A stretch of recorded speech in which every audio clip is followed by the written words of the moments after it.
Hello guys, I am Jatin Vashisht and today I am going to show you how we are going to use VLookup formula in Excel 2016. VLookup एक ऐसा formula है जो table में आपको कोई एक particular data को search करने में आपकी हेल्प करता है एक पर्टिकुलर क्राइटेरिया के अकॉर्डिंग। फॉर एग्जांपल हमारे सामने जैसे ये टेबल है, आप देख सकते हैं कि इसमें एक प्रोडक्ट आईडी का कॉलम है, एक अवेलेबल स्टॉक है, एक प्रोडक्ट है, एक प्राइस है। साथ ही में मैंने एक और टेबल बनाई है। अब मैं चाहता हूं कि मैं प्रोडक्ट आईडी के नीचे वाले सेल में सिर्फ प्रोडक्ट आईडी टाइप करूं और बाकी की जो डिटेल्स हैं अवेलेबल स्टॉक, प्रोडक्ट और प्रोडक्ट प्राइस, वो ऑटोमेटिकली उन सेल्स में आ जाए। यस फ्रेंड्स, तो इसके लिए हम यूज़ करते हैं V lookup formula. V lookup formula की सबसे अच्छी बात यह है कि वो लेफ़्ट टू राइट सर्च करता है किसी भी टेबल के अंदर। जैसे ही हम कोई भी product ID, product yellow colour वाले सेल का जो हेडिंग है प्रोडक्ट आईडी, उसके नीचे वाले सेल में जैसे ही कोई प्रोडक्ट आईडी टाइप करेंगे बाकी डिटेल्स आ जाएगी। तो आइए हम देखते हैं कि हम इसको कैसे करेंगे। तो सबसे पहले हम स्टार्ट करेंगे अवेलेबल स्टॉक के नीचे वाले सेल से फॉर्मूला टाइप करना स्टार्ट करते हैं, इक्वल्स टू वी लुकअप। उसके बाद ब्रैकेट ओपन करेंगे हम। अब हमें देखना है कौन सी वैल्यू ढूंढनी है उसको, प्रोडक्ट आईडी। तो प्रोडक्ट आईडी के नीचे जो सेल है जिसे हम कहते हैं F6, उसको हम सेलेक्ट करेंगे। यहाँ हम टाइप करेंगे वैल्यू, उसके बाद हम कॉमा प्लेस करेंगे। एंड रिमेंबर वन थिंग, जो भी वैल्यू हम प्रोडक्ट आईडी के इस सेल में डालेंगे ना, वही उसी आईडी को ये सर्च करेगा या उसी वैल्यू को ये सर्च करेगा पूरी टेबल में। अब हम टेबल सेलेक्ट करते हैं, कौन सी टेबल में इस वैल्यू को सर्च करना है। तो ये हमने टेबल सेलेक्ट करी है, इस टेबल के अंदर उस वैल्यू को सर्च करना है। अब कॉलम इंडेक्स नंबर आप देख सकते हैं, थर्ड हमारे पास एंटिटी है कॉलम इंडेक्स नंबर। अब उस वैल्यू को कौन से कॉलम में सर्च करें, क्योंकि हमें उस वैल्यू से प्रोडक्ट आईडी से रिलेटेड स्टॉक चाहिए, कितना स्टॉक अवेलेबल है उस प्रोडक्ट आईडी का।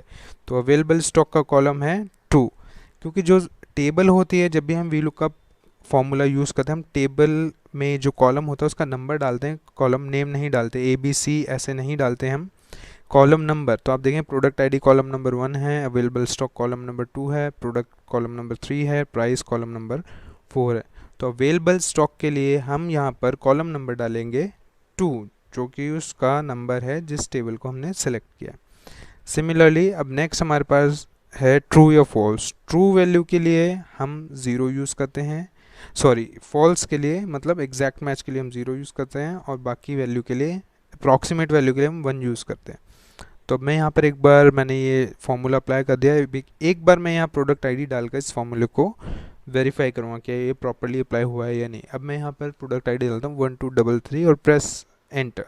तो आप देखेंगे 1233 से रिलेटेड अवेलेबल स्टॉक है 122, तो वो वहाँ पर आ चुका है। तो VLookup का यही काम है। सिमिलरली जब हम अगर नेक्स्ट में प्रोग्रेस करेंगे, नेक्स्ट कॉलम में जो कि हमारा प्रोडक्ट का कॉलम है, आपको उसमें कुछ नहीं करना, पूरा फॉर्मूला एज इट इज़ रहेगा, सिर्फ प्रोडक्ट का कॉलम नंबर चेंज होगा, जो कि हमारी टेबल में है कॉलम नंबर 3 में सारे प्रोडक्ट्स दिए हुए हैं। तो प्रीवियस फॉर्मूले में कॉलम नंबर 2 की जगह सिंपली एक चेंज होगा, कॉलम नंबर 3 हो जाएगा, बाकी पूरा फॉर्मूला एज इट इज़ रहेगा। तो लुकअप वैल्यू फिर से F6 होगा। फिर हम टेबल सेलेक्ट करेंगे, किस टेबल में उस वैल्यू को सर्च करना है। टेबल हमारा होगा अगेन A6 से लेके D15 तक,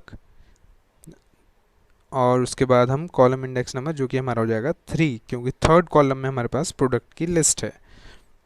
तो थर्ड कॉलम को हम यहाँ पर सेलेक्ट करेंगे और फिर अगेन एग्जैक्ट मैच के लिए हम 0 वैल्यू और प्रेस एंटर। तो आप देखेंगे 1233 का अवेलेबल स्टॉक है 122 और प्रोडक्ट का नेम है duster. Similarly, the same thing we are going to do for the price.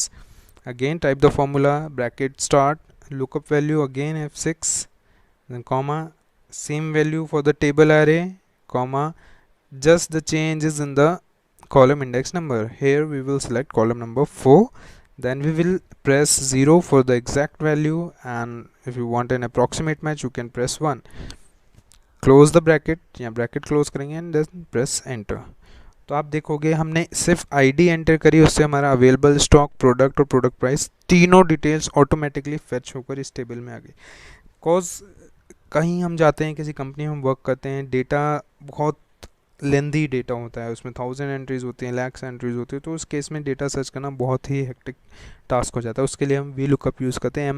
MIS executives mostly V lookup फॉर्मूले पे ही वर्क करते हैं। अब हम यहाँ कोई और प्रोडक्ट आईडी डालेंगे तो हम देखेंगे अवेलेबल स्टॉक आ गया 328, प्रोडक्ट का नेम आ गया है माउस, प्रोडक्ट का प्राइस आ गया है। आप बार बार डिफरेंट आईडीज़ यहाँ पर डालते रहेंगे तो सेम चीज़ होती है। आप स्कूल्स में जाएंगे, कंपनीज़ में, स्कूल में आप किसी स्टूडेंट का रोल नंबर बोलेंगे तो उससे हम उसकी पूरी डिटेल्स फेच कर सकते हैं। कंपनीज़ में जाएंगे, आप एम्प्लॉय आईडी उसमें एंटर कर कर उस एम्प्लॉय की पूरी डिटेल्स फेच कर सकते हैं। तो वी लुकअप का एक बहुत वास्ट यूज़ है हर इंडस्ट्री में। Therefore V lookup is an important part of Excel, और ये हर एक पर्सन को आना चाहिए। जितने भी लोग एक्सेल से रिलेटेड है या मैनेजमेंट इंफॉर्मेशन सिस्टम से रिलेटेड है, उनके लिए वी लुकअप बहुत ही इंपॉर्टेंट है। अब वी लुकअप की एक लिमिटेशन ये है कि V lookup right to left search नहीं कर सकता, ये सिर्फ लेफ़्ट टू राइट सर्च कर सकता है। अब इस लिमिटेशन को ओवरकम करने का क्या कोई मेथड है? अगर वो है तो वो क्या है? जी हाँ, इसको ओवरकम करने का एक मेथड है, वो है इंडेक्स फार्मूला। इंडेक्स के साथ हम यूज़ करते हैं एक मैच फार्मूला। उन दोनों को साथ में यूज़ करके हम किसी भी टेबल में राइट टू लेफ़्ट सर्च कर सकते हैं। बट वी लुकअप की सिर्फ एक लिमिटेशन है कि वो किसी भी डेटा में या किसी भी टेबल में सिर्फ लेफ़्ट टू राइट सर्च कर सकता है, राइट टू लेफ़्ट नहीं सर्च कर सकता। सो इस लिमिटेशन को ओवरकम करने के लिए हमने एक और वीडियो बनाया है, प्लीज़ आप उस वीडियो को देखें इंडेक्स और मैच में। And please don't forget to like the video and subscribe my channel. और जो भी आपकी प्रॉब्लम्स हो आप कमेंट सेक्शन में लिख सकते हैं। Thanks for watching the video.